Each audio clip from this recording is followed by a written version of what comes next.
Student, welcome to equator academy Dehradun. और फिर से देखिए मैं लाया हूँ आप लोगों के लिए एक और छोटा सा लेक्चर आपके आने वाले बायोलॉजी ग्रुप के हॉर्टिकल्चर या लैब असिस्टेंट के लिए। एक छोटा सा टॉपिक है, वो है आपका बॉटनी यूनिट 1। टॉपिक है सेल मेम्ब्रेन।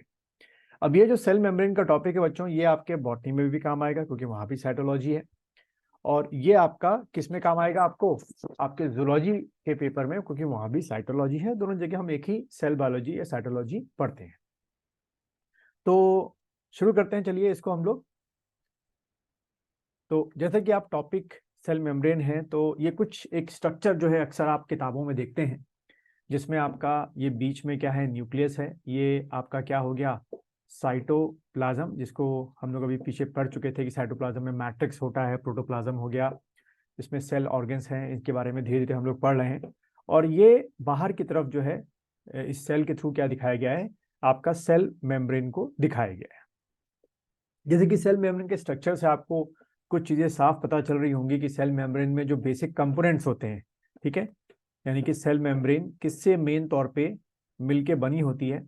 तो देखिए, एक आपकी क्या है, फॉस्फोलिपिड है, ठीक है, जिसमें दो आपकी, एक हाइड्रोफोबिक हेड होता है जो लाल कलर से दिखाया गया बाहर की तरफ, ऐसे अंदर की तरफ, और हाइड्रोफिलिक हेड होता है, और हाइड्रोफोबिक टेल आपकी होती है, ठीक है। बाकी इसमें कार्बोहाइड्रेट चेन दिखाई गई है, कोलेस्ट्रॉल दिखाया गया है, प्रोटीन्स बहुत सारे दिखाए गए। तो अभी शुरू में देखो तो बड़ा कॉम्प्लेक्स सा स्ट्रक्चर लग रहा है, लेकिन धीरे धीरे इसको हम लोग समझेंगे और कैसे आपके एग्जाम में एमसीक्यू क्वेश्चन बनते हैं उसको भी हम लोग समझेंगे। वीडियो को आखिर तक देखते रहिएगा। तो सबसे पहले एक क्वेश्चन क्या आता है कि जो ये आपकी सेल मेम्ब्रेन होती है, इसकी जो थिकनेस होती है, ठीक है, इसकी जो एक थिकनेस बताई गई है क्या होती है, जो अक्सर एमसीक्यू पूछी जाती है, तो वो है आपकी 70 से 100, ठीक है, 70 से 100 के बीच में, ठीक है। ये करके आप आना। फिर अगर हम बात करें इसकी कुछ कैरेक्टरिस्टिक फीचर की बात करें, तो पहला क्या होता है आपका, ये इलास्टिक होता है। उसके बाद सेमी परमिएबल होती है, सेमी परमिएबल, ठीक है, सेमी परमिएबल होती है। और जैसे कि लाइपोप्रोटीन होता है, अभी सब चीजें इसमें कवर अप करेंगे। लाइपो, इसमें क्या होता है, प्रोटीन होता है आपका, ठीक है। और कोलेस्ट्रॉल इसमें होता है, फॉस्फोलिपिड आपका इसमें होता है, जो इसके सामने आपको डायग्राम में दिख रहा है, ठीक। फिर एक और अक्सर क्वेश्चन आता है कि ये जो सेल मेम्ब्रेन टर्म थी, given by whom, this term coined by whom. तो टर्म कॉइन्ड बाय, अगर कुछ ऐसा क्वेश्चन आए, टर्म कॉइन्ड बाय C.N.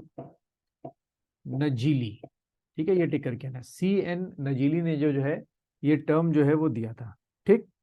और साथ ही साथ कहते हैं कि इनके साथ एक और आपके साइंटिस्ट थे, दैट वाज C. क्रेमर, उन्होंने भी ये टर्म दिया था। तो आपसे एग्जाम पूछ सकते हैं कि ये जो सेल मेम्ब्रेन या प्लाज्मा मेम्ब्रेन टर्मिनोलॉजी है, ये किन दो साइंटिस्ट ने दी थी? तो C. नगेली आपका हो गया, टिक करके आना, और C. क्रेमर जो हो गए। और ये दोनों टर्मिनोलॉजीज जो थी वो आपकी दी गई थी 1855 में, ठीक है। ये एक और आपका पॉइंट हो गया जो आपसे एग्जाम में पूछ लिया जाता है। अब अगर हम बात करें कि तो plasma membrane is present in most cell type, सभी सेल टाइप में होते हैं, and was first membranes to develop during the evolution. तो यहां से एक और क्वेश्चन बन गया कि ड्यूरिंग द इवोल्यूशन, ठीक है, ड्यूरिंग द इवोल्यूशन सबसे पहली मेम्ब्रेन अगर कुछ डेवलप हुई तो आप टिक करिएगा सेल मेम्ब्रेन डेवलप हुई थी। अब क्वेश्चन कैसे आएगा कि आउट ऑफ दीज फोर, इन चारों मेम्ब्रेन में से ड्यूरिंग द इवोल्यूशन प्रोसेस पहली मेम्ब्रेन कौन सी डेवलप हुई थी? तो आपने टिक करना है बच्चों, सेल मेम्ब्रेन को टिक करके आपका आना, ठीक है। अच्छा, अब इस सेल मेम्ब्रेन की खासियत क्या है? It permits what, the selective Uptake. एक तो ये होता है कि सिलेक्टिव चीजें ही क्या होती हैं, अंदर आती हैं, सिलेक्टिव अपटेक, ठीक है, ये पॉइंट ध्यान रखना। And what, secretion of waste product, और साथ ही साथ सेक्रीशन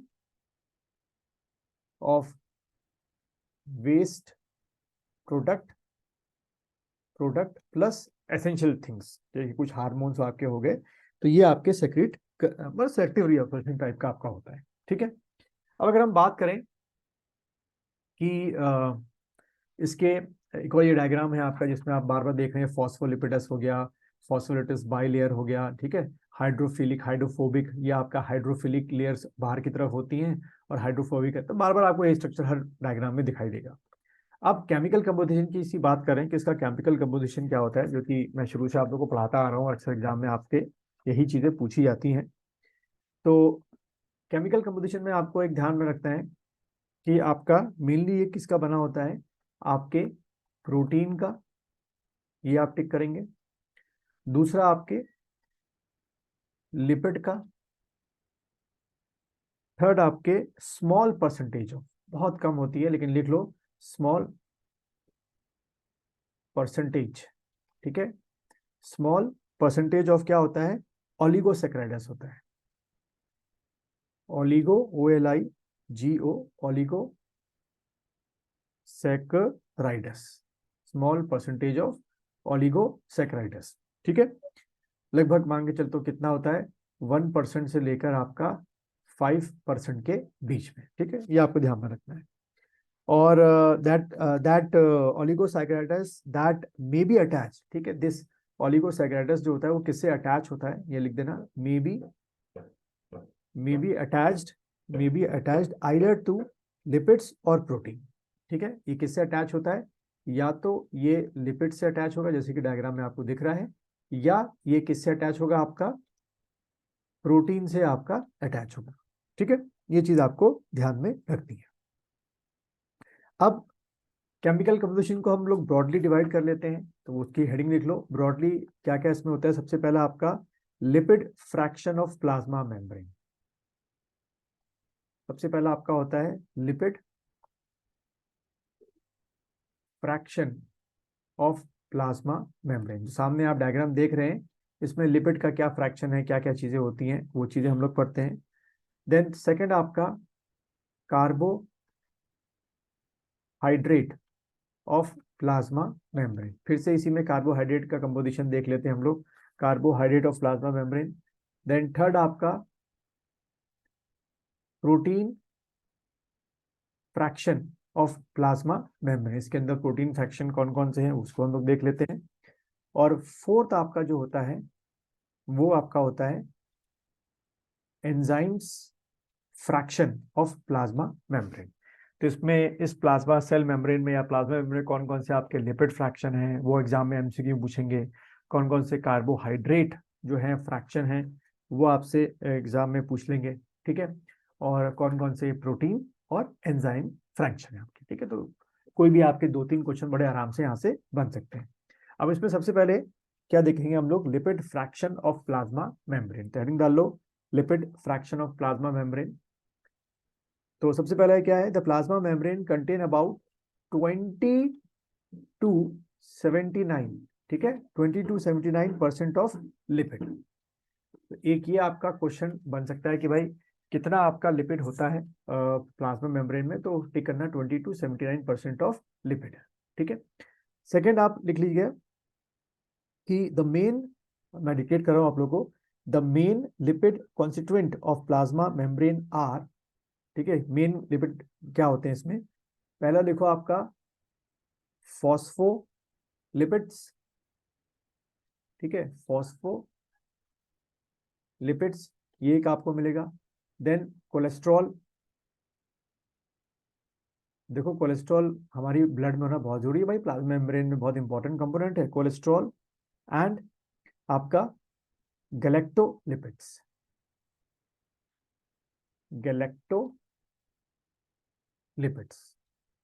ठीक है, ये तीनों लिख लो, फॉस्फोलिपिड, कोलेस्ट्रॉल और गैलेक्टोलिपिड्स, ठीक है। अब इनका जो प्रोपोर्शन होता है वो अलग अलग सेल में अलग अलग टाइप का होता है, किसी में फॉस्फोलिपिड बहुत ज्यादा होगा, किसी में कोलेस्ट्रॉल किसी सेल में बहुत ज्यादा होगा, किसी में गैलेक्टोलिपिड्स क्या होंगे, बहुत ज्यादा होंगे, ठीक है। अब यहीं पे अगला पॉइंट बना के लिखिएगा, the phospholipid are of 2 kinds, ठीक है, जो फॉस्फोलिपिड होते हैं वो 2 तरीके के आपके होते हैं, ठीक है, ध्यान में रखना। कौन से, पहला लिखो न्यूट्रल फॉस्फोलिपिड, मैं शॉर्ट में लिखूंगा आप लोग पूरा लिखेंगे, न्यूट्रल फॉस्फोलिपिड, ठीक है, आप लोग पूरा लिखिएगा फॉस्फोलिपिड। और दूसरा होता है एसिडिक फॉस्फोलिपिड, ठीक है, न्यूट्रल फॉस्फोलिपिड और एसिडिक फॉस्फोलिपिड। अब अगर हम बात करें यहाँ पे एग्जाम में कई बार पूछे थे कि जो न्यूट्रल फॉस्फोलिपिड होते हैं आपके सेल मेम्ब्रेन में, उनके नाम बताओ या इनमें से कौन कौन से। तो कुछ इंपॉर्टेंट न्यूट्रल फॉस्फोलिपिड के आप लोग नाम लिख लीजिए जो आपसे एग्जाम में पूछे जा सकते हैं। पहला लिखिएगा, मैं स्पेलिंग देता हूँ, ये सब क्या है आपके बच्चों, न्यूट्रल फॉस्फोलिपिड है। पहला लिखिएगा फॉस्फो फॉस्फे सॉरी फॉस्फे, पूरा लिख देता हूँ, PHOSPHATIDYL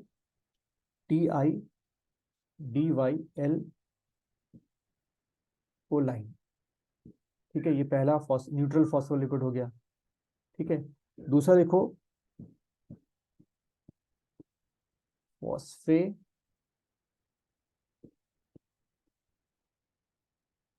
PIDY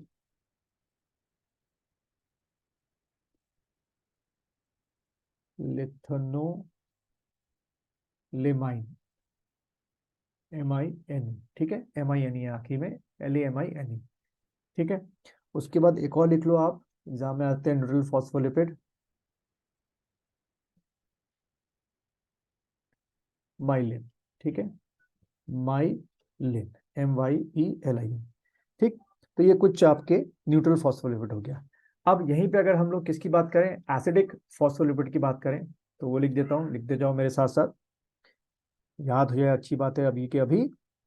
पहला लिखिएगा फॉस्फेटाइलिनोसिटॉल।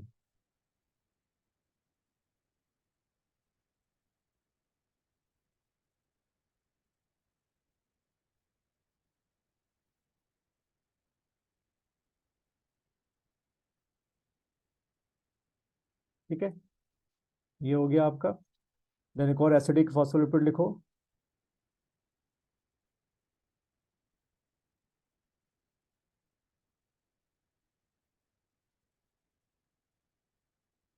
सिराइन।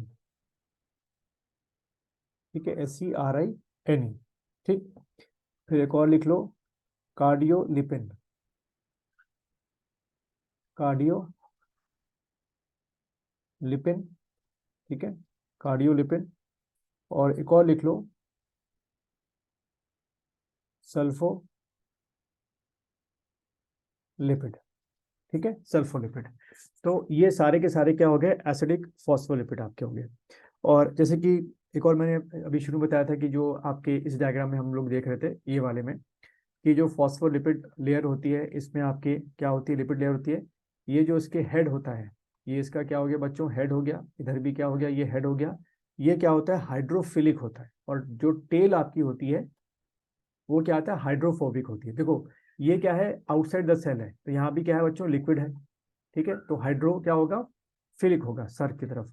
और ये साइटोप्लाज्म अंदर का है, यहाँ भी क्या है, लिक्विड है, तो ये भी क्या होगा, हाइड्रोफिलिक होगा। ठीक, इसलिए हाइड्रोफिलिक साइड दोनों होनी जरूरी है, और हाइड्रोफोबिक साइड जो टेल होती है वो अंदर की तरफ होती है। ठीक है बच्चों, ये हमारा हो गया क्या, केमिकल कंपोजिशन में पहला, लिपिड फ्रैक्शन ऑफ व्हाट, आपका प्लाज्मा मेम्ब्रेन। इसके बाद बच्चों जो कार्बोहाइड्रेट ऑफ प्लाज्मा मेम्ब्रेन है वो मैंने डिटेल में बता रखा है, प्रोटीन ऑफ आपका प्लाज्मा मेम्ब्रेन है डिटेल में बता रखा है, enzyme of plasma membrane detail में बता रहा है। इसके लिए आपको मेरी ऐप पे जाना पड़ेगा, ऐप पे जाके ये कोर्स परचेज करना पड़ेगा, उसमें डिटेल में ये कोर्स तैयार हो रहा है, कोर्स डिटेल में आपको ये सारी चीज़ें मिल जाएंगी। इसके लिए आप मुझे मेरे इस नंबर पे जो है, मेरा नंबर जो ये व्हाट्सअप करके आप कोर्स का जो लिंक है वो मुझसे मांग सकते हैं।